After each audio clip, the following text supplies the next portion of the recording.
أنا أتعجب اليومين دول طالعين مسيحيين أمريكا يكلموا عن إسرائيل وكأنها شعب مختار.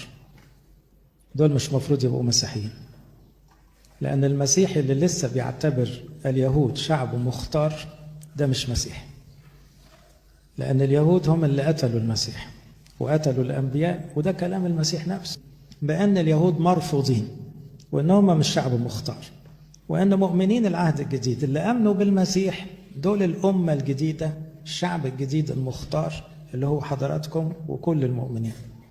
فلما يطلع أي مسيح ينادي أن إسرائيل شعب مختار، اعرفوا أن اللي بيحركوا شيطان، ده شغل شياطين عشان يضللوا العالم. والحقيقة للأسف ملايين من المسيحيين اتغشوا ويقول لك ما أشعياء قال. انتوا ما قريتوش أشعياء قال ده الحمار بيفهم، إسرائيل ما بيفهمش.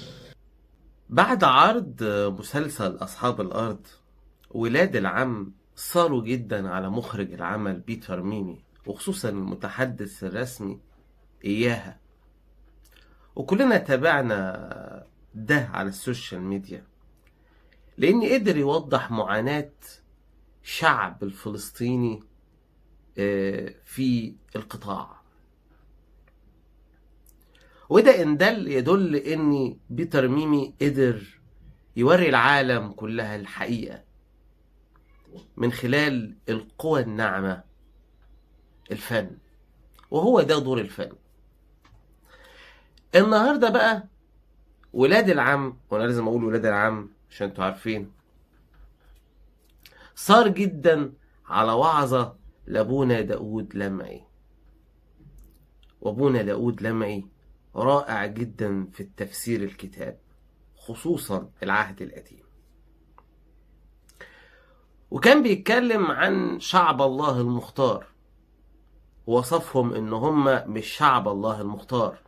الكلام ده كان زمان، لكن بعد اللي عملوه واللي لسه هيعملوه ما أصبحوش شعب الله المختار، وده ضايق ولاد العم.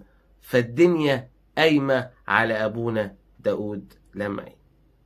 كانت وعظة نارية زي ما انت ما سمعت كده، كان بيتكلم فيها على الناس اللي بتتعاطف مع ولاد العم، وعمل صحوة اني ما ينفعش تتعاطف مع قتلة الأنبياء، والكتاب هو اللي وصفهم بكده، قتلة الأنبياء، وإن مش هم شعب الله المختار، وإن مكتوب إنه هيكونوا مرفوضين من العالم كله.